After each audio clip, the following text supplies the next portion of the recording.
Air travel is changing, at least in Western Europe and parts of East Asia. It's becoming more efficient and more comfortable and better for everyone involved, and the changes don't involve planes or flying at all. The big US-based airlines are a part of these changes, but they're finding it almost impossible to make these improvements on their home territory. But if you've flown any time in the last year, you know that change might not be such a bad thing. So, how do we make flying safer, more efficient, more comfortable, and cheaper here in the US? What are other countries doing to revolutionize air travel, and why can't we seem to do it here? Today we'll look at some of the many airports where it makes sense to connect planes to trains.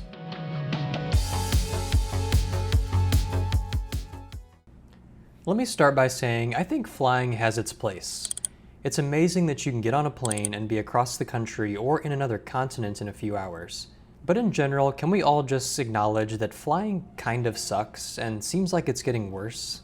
But here in the US, it's pretty much your main option for traveling more than a few hours drive to get anywhere.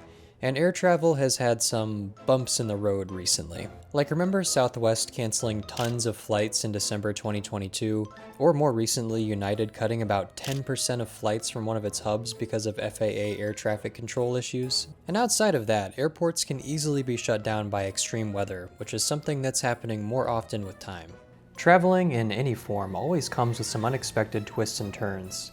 But I bet you or someone you know has had some crazy flight cancellation or delay story in the past year. I bet you or someone you know was stranded in an airport overnight because of a missed connection or canceled flight. The US has 3 big airlines that all have their own little niches carved out in the market, but mostly they all run a hub-and-spoke business model. Airlines put hub airports in big cities that have a strong market for travel on their own, places like New York, Chicago, and San Francisco, and they run lots of flights to every other nearby city, as small as Cheyenne, Wyoming, or as big as Austin, Texas. The hubs are a home base for airline crews and a centralized place to fix planes when things go wrong. If you want to travel between 2 cities that aren't a hub, you'll probably be connecting through one of the hubs. That model works well enough, and it's proving to be the airline business model that has the most staying power, but it also means the airline has to focus a lot of resources on those regional connecting flights. Small jets, fuel, flight attendants, pilots, and precious gate space and runway space at busy hub airports. These short flights are less profitable for airlines. A lot of times the airline themselves aren't even operating these flights, but they're still paying for them. A lot of costs for an airline are related to how many cycles a plane goes through. Think of the most costly, intensive parts of any flight: boarding, prepping the cabin for takeoff, takeoff itself, and landing. These things cost the airlines a lot more than just the cruising part of the flight, and on short flights, a lot more of the flight time is taken up by the most costly parts of the flying process. It's also a lot harder to sell a premium first-class seat on a short regional flight, and those kind of seats are making airlines a lot of money these days. With these short point-to-point flights, you also just have to run way more of them to get people into the hub airports to fill up those big long-haul flights. So airlines are kind of taking a loss on short flights and making it up with long-haul flights. Airlines still need these flights to get butts in seats for their profitable long-haul flights, but I think it's fair to say that nobody likes these flights. Just stop me if this has ever happened to you. You're flying from a small city to another smallish city, and you have to make a connection through a hub airport like Charlotte. So you get to Columbia an hour and a half before your 6 p.m. flight, only to find that it's been delayed, by 30 minutes at first, but it ends up being 8 p.m. when you finally take off. You've been at the airport for 3.5 hours before you even leave for your 30-minute flight to Charlotte. The most frustrating part is that it's not that far of a drive. You could have drove to Charlotte and had dinner outside the airport before catching your connecting flight. You barely make your next flight because your first flight was so late, and it's the last one of the night, so thank God. This exact thing happened to me once, and I've had several other experiences basically just like that. If you've ever had that happen, let me know in the comments. I would love to hear about it. Flying has a lot of hurry up and wait. You have to get to the airport early, and it takes a while to get boarded and get moving, but once you do get moving, you're flying, man. With driving, there's no waiting, you just go. But you don't move as fast, so flying eventually wins out. And with trains, it's the same thing. Less waiting, and with high-speed trains, there's a sweet spot where it's even faster than driving or flying. City Nerd has done tons of deeper dives into this, and we'll do a medium-depth dive into it later. But the gist, regional connecting flights are just a bad use of airlines' resources. They're the wrong form of transportation for getting people to the hub airports from those smaller cities 100 to 400 miles away. And intuitively, you can kind of tell it's the wrong form of transportation because of how frustrating the experience often is. Imagine landing at Frankfurt Airport after a long flight from New York.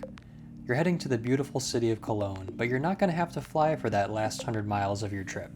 You walk over to the Frankfurt Airport Railroad Station, which is so close it's basically no different from walking to another terminal of the airport. Your train is coming soon, and you have a guaranteed spot on that train using the same booking as you did for your flight. The train ride is smooth and pleasant, a good way to adjust to the time difference. You're dropped off right in the middle of Cologne, no need for a taxi or navigating public transit from the far-flung airport. This is completely possible and not that hard to do. Deutsche Bahn, Germany's national rail carrier, is part of the Star Alliance, an alliance primarily for airline companies to share loyalty programs and offer flights to people flying on another partner airline. Since 2022, Deutsche Bahn is literally an equal member of the club. Germany's high-speed intercity express trains are seen as the same as a connecting flight. If your flight is late, you're still guaranteed a spot on the next connecting train, just like a flight. One of the big 3 US carriers, United, is part of the club. You can book a ticket with United that's probably a Lufthansa flight that will connect you to a German ICE train once you land, and you earn miles the same as you would on a flight. The Star Alliance added another intermodal partner, as they call it, by welcoming Austria's rail carrier, OBB, in March 2025. Delta Airlines does this too. In 2021, they launched their Air Plus Rail program, and since then they've expanded the list of cities you can fly to, then connect to a train on one Delta ticket. It now includes Brussels, Amsterdam, Manchester, Zurich, and Rome. And it's not just Europe. Lufthansa also partners with Korail in South Korea to do the same thing. One ticket for a flight and a train ride. In 2024, the travel tech firm known as SITA said that intermodal travel was one of the dominant trends for airlines of the year, with 75% of participants in their passenger survey saying that they plan to make at least one intermodal trip that year. It's kind of interesting to see United embrace an air-rail partnership in Europe when they used to do that here at home, too. Until late 2020, United offered a Codeshare program with Amtrak, where you could take a Northeast Regional to or from Newark Airport and pair it with a United flight. Same thing as the DB deal. One ticket, guaranteed connection, you earn points, and even get access to United lounges if you have enough Amtrak status. It's not clear why they stopped doing this, but clearly US airlines see the value in connecting planes to trains when there's good trains to be connected to. And they should see the value in it. Their regional flights are not their cash cow. They're a necessary piece of the puzzle to get people to the big hub airports, and they're not usually even operated by the airlines themselves. What if they went a step further and partnered with Amtrak to provide that service? By letting customers still earn miles on rail tickets, they don't lose out on that cash flow. And if you didn't know, airlines actually make most of their money off loyalty miles. So why not use trains instead? They're just a more enjoyable experience than regional jets for the traveling public, and that way they still can get people to the big hub airports to fill the seats on long-haul planes where they really make their money. There's also the problem of gate space and runway space at busy airports. Take O'Hare Airport right here in Chicago, for example. O'Hare has by far the most regional flights of any US airport, and the most in the world. 45% of its aircraft movements are these regional jets that take up gate space, cruise, fuel, and runway space, but don't really make money on their own. That's precious space they could be using to focus on connecting the airport to more long-haul destinations. So you can really start to see how getting people off of planes and onto trains is really better for everyone, including the airlines. There's one problem. The US, unlike Europe and South Korea, doesn't really have trains. And a network of high-speed rail lines probably isn't happening anytime soon. But here's the thing. These trains don't need to be high speed to replace a lot of regional flights. Let's look at the regional flights from the Midwest into Chicago O'Hare, because it's the region I know best, and 2, because it literally has the most regional flights. These are all the flight paths from O'Hare that are less than 300 miles, and a few of these cities are already connected to downtown Chicago by rail. But that's the problem. The trains stop in downtown.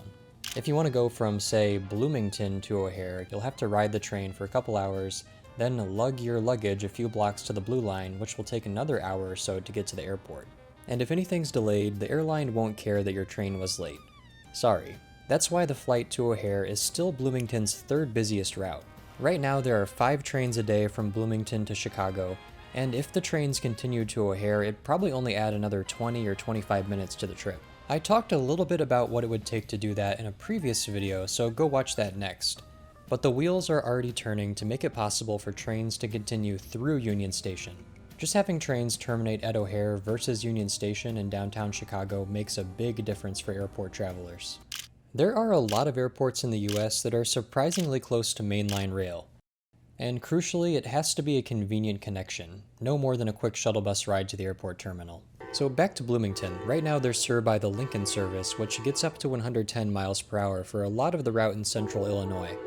That's higher speed, but not high speed, and we can get to those speeds for a lot less money than true 150 mile per hour plus high-speed rail.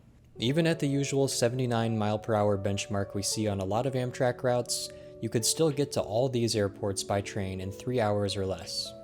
At that distance, it's pretty competitive with a regional jet from any of those airports, and taking the train beats flying any day, especially when you consider that you can work on the train and stretch out and move around. There are over 60 flights a day from these 10 airports to Chicago, and almost all of them are just to connect people to O'Hare for longer flights. A regular old Amtrak train, nothing crazy high speed, that just drops you off at the existing O'Hare station would still be competitive with some of these flights. Add on top of that a code-sharing agreement that simplified the booking process, and the airlines could get rid of a lot of these flights. And let's zoom into that Peoria to Chicago flight path a little more. With a plane, you can only serve 2 destinations efficiently, Peoria and Chicago. But there's a plan in the works to bring passenger rail back to this area, with stops in all the small cities along the way. People in LaSalle, Peru are a decent drive away from either Peoria or Chicago airports at this point, but with a train that connected them to O'Hare, their travel experience is suddenly a lot better. This is another reason why regional trains are just better. They can serve the whole region, small towns included. Small towns aren't usually included in the public transit conversation, but this would be a huge win for them, having connections to one of the world's most connected airports and all the other towns in between. And obviously, if we were to get our act together enough to make these actual high-speed train routes, then we bring in all sorts of other cities further from Chicago, like Indianapolis, Grand Rapids, and St. Louis. But for right now, I just want to show you that connecting trains to planes is possible at a much lower investment level. Across the country, within that 160-mile sweet spot where you can get people on a train and to an airport in 3 hours, you have tons of regional flights. Just from the hub airports of the big 3 US airlines, there are 730 daily flights to cities that are less than 160 miles away by an existing railroad. Most people on these flights are just connecting to longer flights at the hub airports, and about 3/4 of those airports are decently close enough to mainline rail. Close enough to connect to an airport people mover or to run a quick shuttle bus. Now let's go back to that Peoria to Chicago flight path one more time. The city of Peoria has an ambitious goal of 5 daily round trips by train, almost as many as the number of daily flights to Chicago.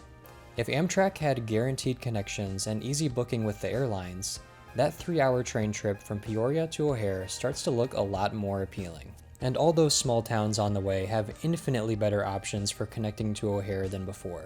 Apply that to all those other 73 cities within 160 miles of the hub airports. We're not talking about expensive, next to impossible to build high-speed rail here. This is conventional rail, 79 miles per hour, on existing freight railroads. In a world where building shiny things is almost prohibitively expensive, at least for now, but a solution to our over-reliance on air travel is seriously needed, maybe the first and easiest step we can take is just having our trains drop us off a lot closer to the airport. And yeah, in the US today, even that still takes years to make happen, if ever. But it's a model that could really take us a long way.